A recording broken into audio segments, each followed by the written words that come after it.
Well, if you are a brand new real estate investor and you're still struggling to get your first real estate deal funded and you just don't have the money, or perhaps you're a wholesaler, you've gotten some assignment fees and you just want to stay in some deals, but you can't because you don't have the funding, or you're a seasoned real estate investor and you just want more money to fund your deals, but you want cheap interest rates. Hey, if you answered yes to any of those questions, don't go anywhere because I'm getting ready to plug you into the money.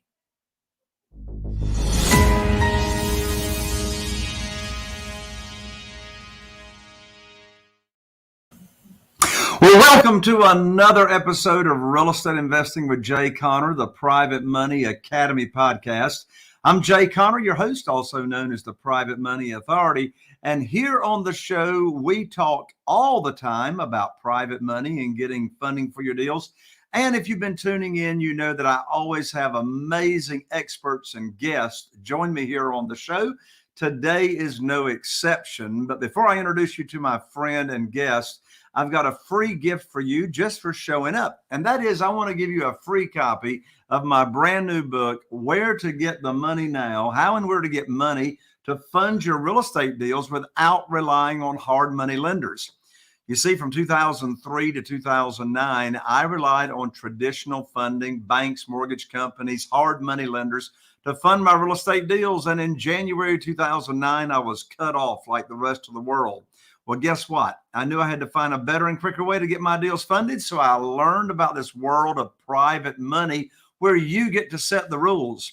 Doing business this way and using private money to fund your deals, I was able to get over $2 million in new private money. I haven't missed out on a deal since that time, since 2009. And now you can enjoy the same thing. Let me send you a copy of my book, absolutely free. You just cover shipping and handling. I'll autograph it and ship it right out to you. You can get it at www.jayconner.com/book. That's jayconner, jayconner.com/book, BOOK. We'll rush it right out to you. Well, today I'm so excited to have a very good friend of mine, an expert, specialist actually in this world of probate litigation, all types of real estate law. He's down in Florida, in Jacksonville, Florida. He's a Florida bar attorney, and he handles cases all across the state of Florida.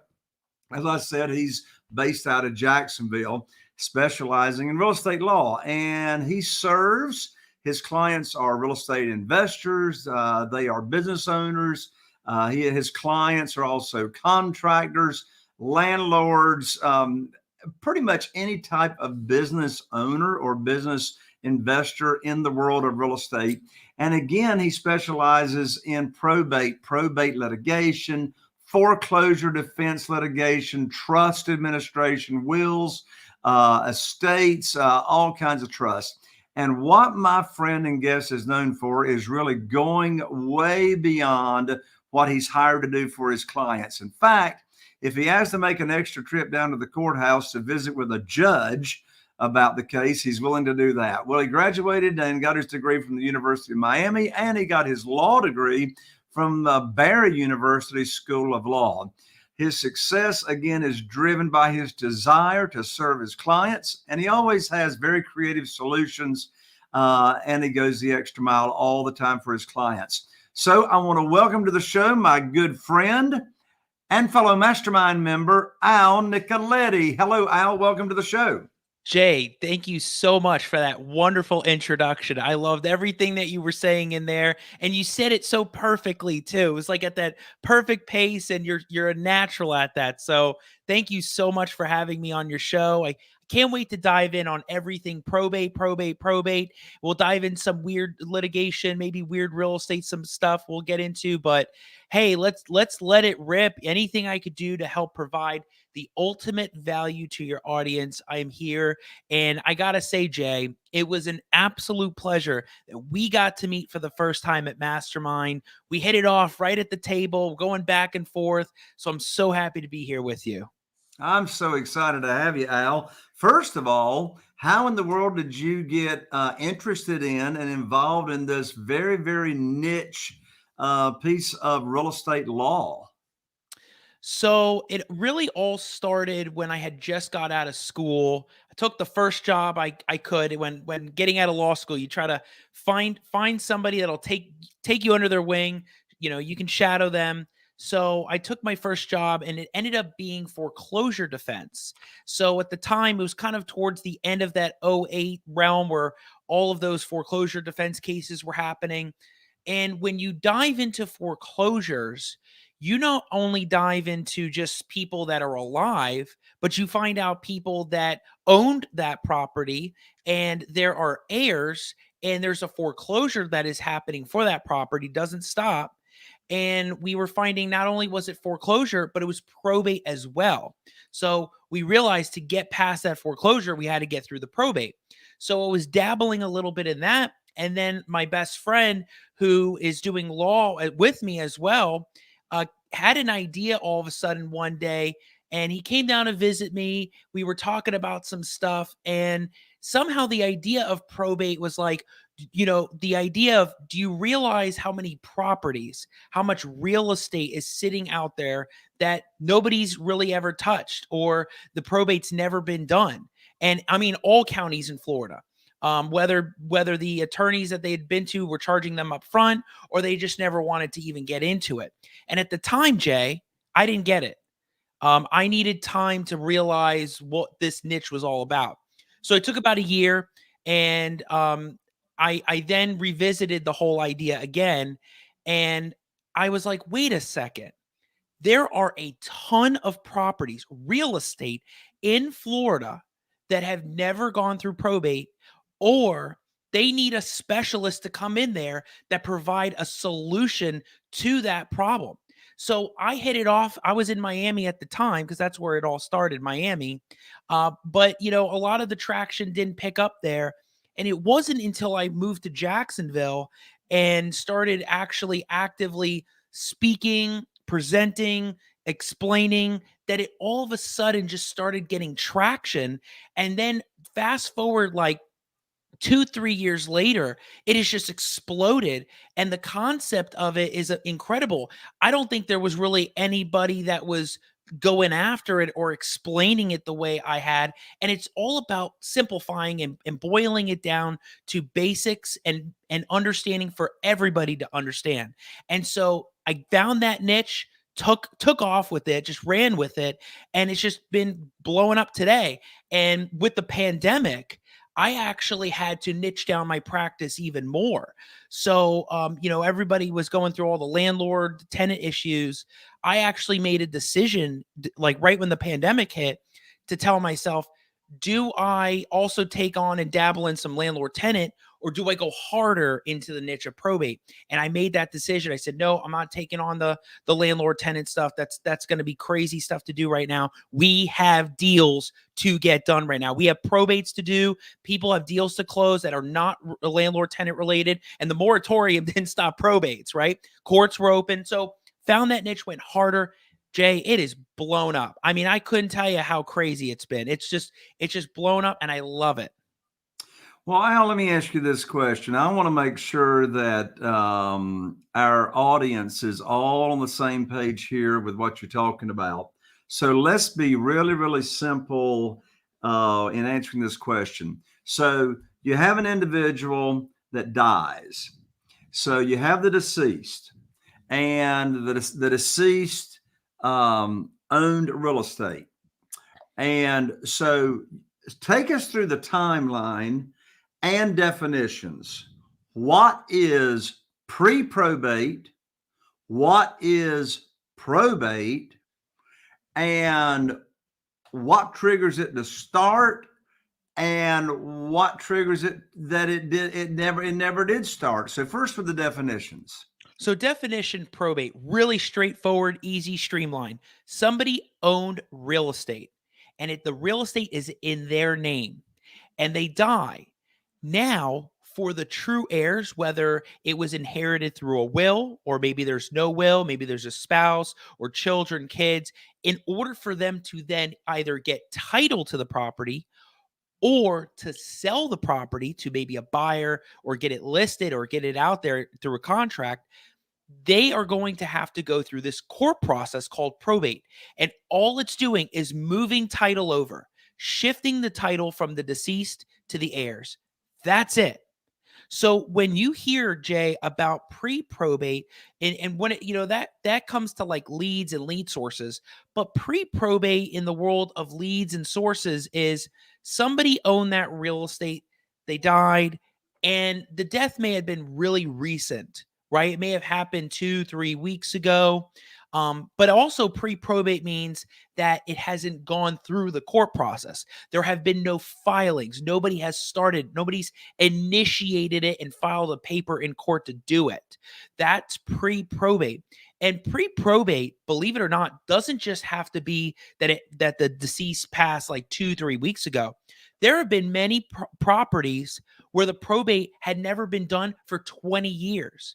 And that's how that all tied in with how I got started, was realizing, wait a second, how many there are that have never gone through the process. So pre-probate is, it hasn't been started, hasn't been initiated, and the person may have passed recently or died 20-30 years ago, and still it has to be done here in Florida at least.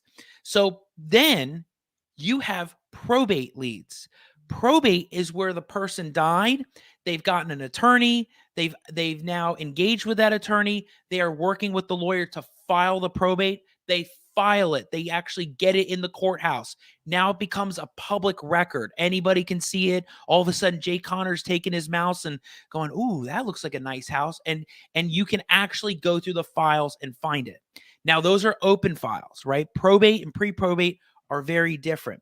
But the money hits, I think, are the pre-probate, because that's where there's less competition. There's less people trying to go through that part, as more people will go to the courthouse. They'll take a backpack, they'll get paper, or they'll buy a list from the courthouse or print it out a line and go through it. Those are the differences in probate. That makes sense. Is there a way, or does real estate ever pass title and ownership from the deceased to somebody else's name without going through the probate process? Well, it depends if you're using mechanisms to avoid it, right? So there's probate where title's in their name and there's no special deed, there's no trust or anything like that. You may see where the person owned that property, and maybe it's husband and wife. They're on title together. They're both on the deed together. And husband dies. Well, wife's still alive.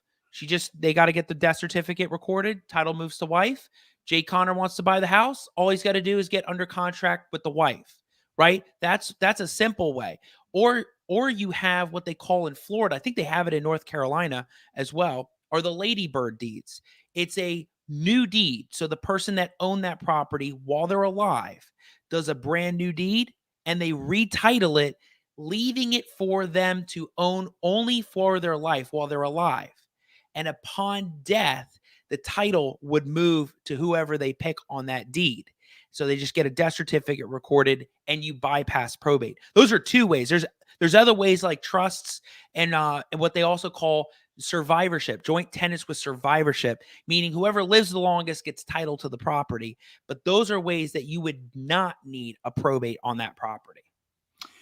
So what type of service or services do you find yourself primarily serving real estate investors with?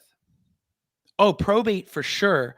But it's where they go under contract, and all of a sudden they bring that contract to the title company, and the title company comes back with their title commitment and says, hey, buyer, we can't give you a policy, we can't close on your property until you get this done.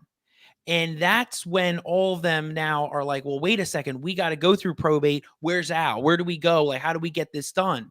And what's unique about the service that I'm able to provide the seller and the investor on the whole deal is that I don't need anything up front. I can wait until the end. I can wait until the closing for that payment, which helps everybody. That means they don't have to put anything down, and we can just do that whole transaction and get it done.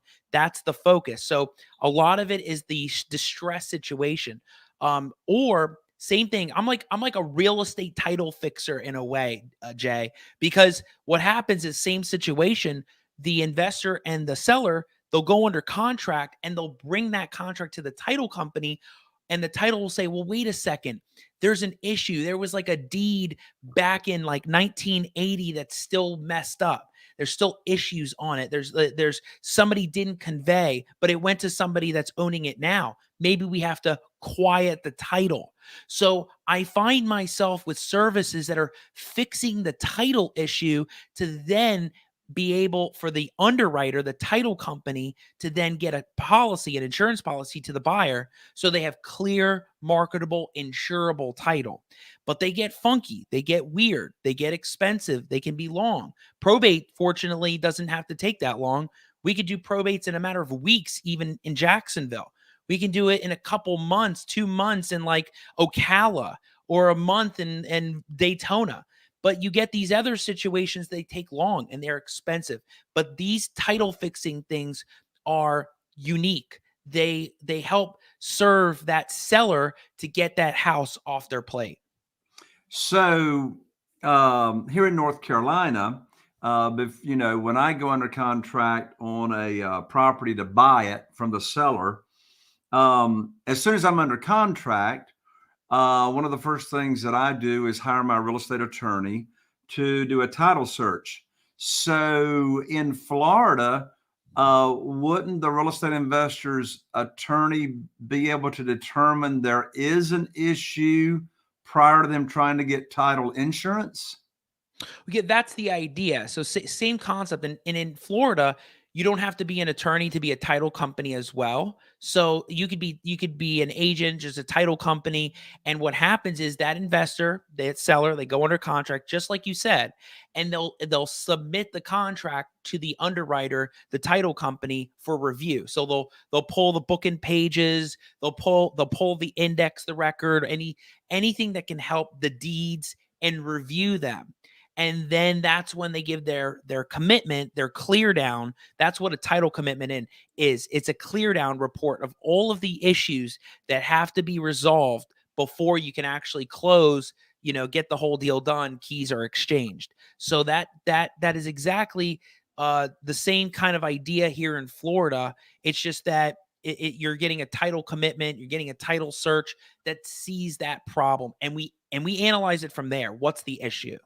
Gotcha. So where you come into play is like most attorneys out there either don't have the expertise or the experience that you do on getting these title issues cleared up so people can move on to closing, right? Yeah, and it's the idea of moving things along, right? There's a problem, we got to find a solution, find the solution and get to the finish line. And that's the idea, is not thinking so much about, the payment up front, let's just say. It's thinking about, okay, how do we do this right now? So we think about the end in sight and say, okay, if we get this done, that means everybody can close. That means sellers happy, buyers happy, title company can close, and we figure out a whole solution to that problem. So, what kind of advice can you give to real estate investors to either, or like just in general, any advice that comes to mind as it relates to pre-probate and probate to make their life easier? Well, definitely connect with the right professionals, right? So definitely connect with attorneys or title companies that have gone through a probate issue, a process, whether it's on the closing side, whether it's doing the probate, like I'm here in Florida. So, there's that situation of working with the right professionals to help you get there. Having the right skip tracing tools is huge too, because Jay, what happens a lot are investors find a great distressed property.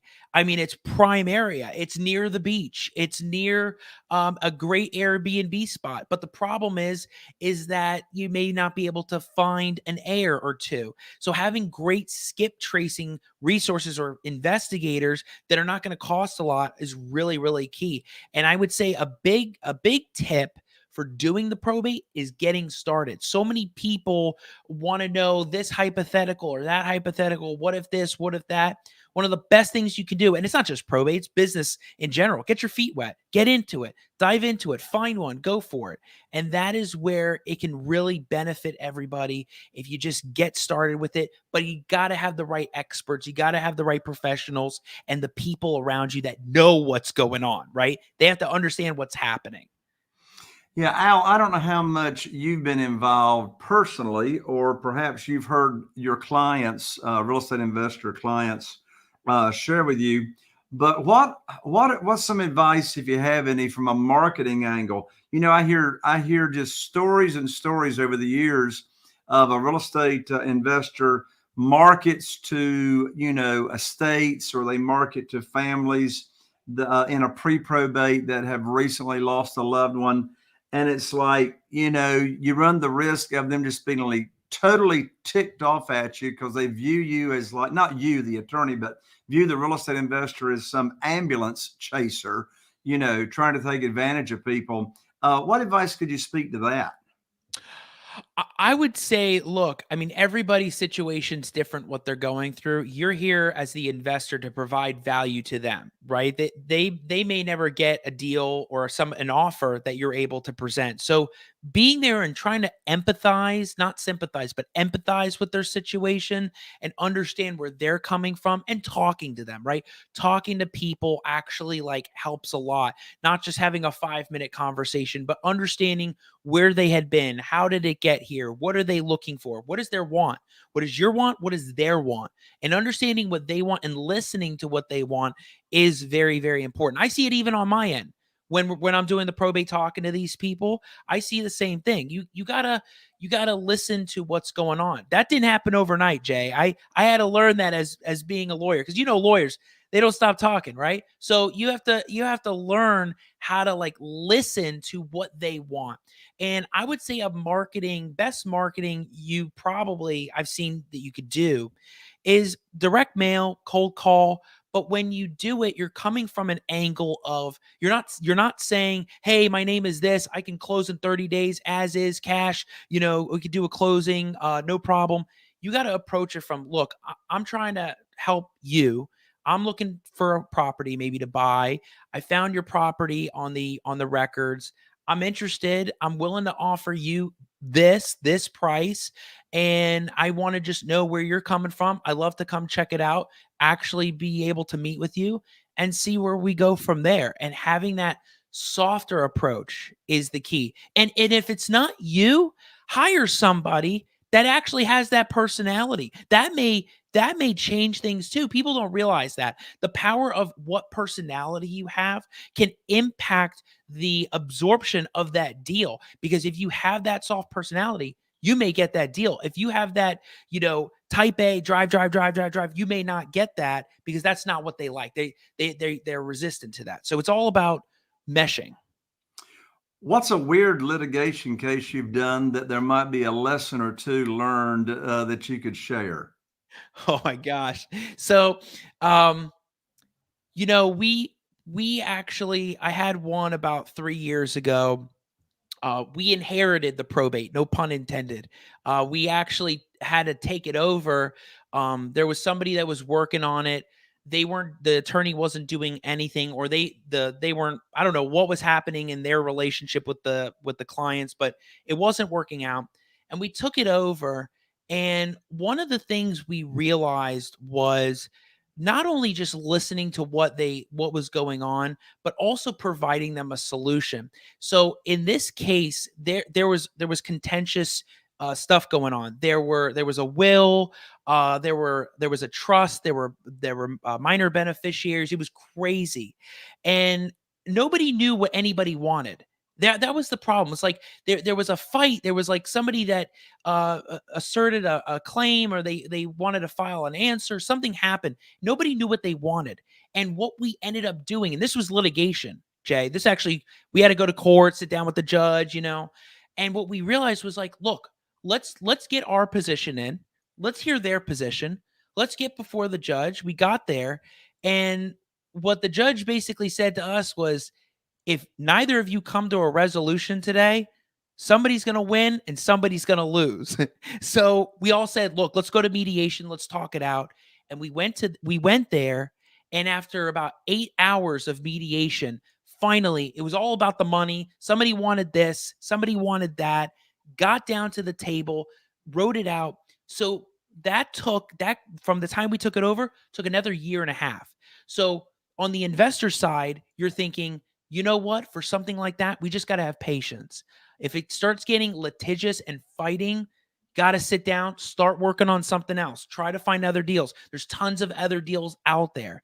But on our side, what we realized, it was patience and time and working it out and talking to the other side to figure it out worked. It was beautiful, but it was wild how many people were involved, and everybody had a different side to them. You didn't hear anything until you saw the attorneys come back with emails. It was wild. You also have had cases and clients that was in the realm of foreclosure defense litigation. Were you representing the real estate investor, or are you representing the person being foreclosed? Foreclosed. So what I was doing back in Miami was we were getting involved once that person got served by the bank, by the process server, and trying to figure out how we can get to a resolution, maybe get to mediation, figure out if there were any defenses and what was being done with the note and the right servicing and the right transferring and the endorsements on the note, all of the crazy things that '08 was all about. But what kind of shifted in the last, I would say, a year, was seeing the investors finding these properties where it's about to go to auction, and they're going to offer over the balance of that mortgage plus interest plus anything accrued, and they wanted to help buy that property from that seller, but they needed somebody to get in and try to stall or reschedule and cancel it. So those are the things that I've been seeing more, because that's helping everybody. Right? That's helping everybody. They're making money instead of going to an auction, going for less. The investors buying that property, so they're dealing with what they have to do. But that is it's that cancel and reschedule of sale thing that seems to be a huge thing right now, because, Jay, I'm sure we could get into a whole thing with what these banks are doing with deferments, during the pandemic. Oh, don't worry, you don't have to pay us for a whole year and a half. Oh, but when the year and a half is over, you owe us $22,000, and people can't afford that. And now they need help with somebody coming in and saying, I'll take that off your plate. So you're not in a deficiency situation owing the bank money. Let's buy that property. Let's get you with the right professional that can help get you to that point.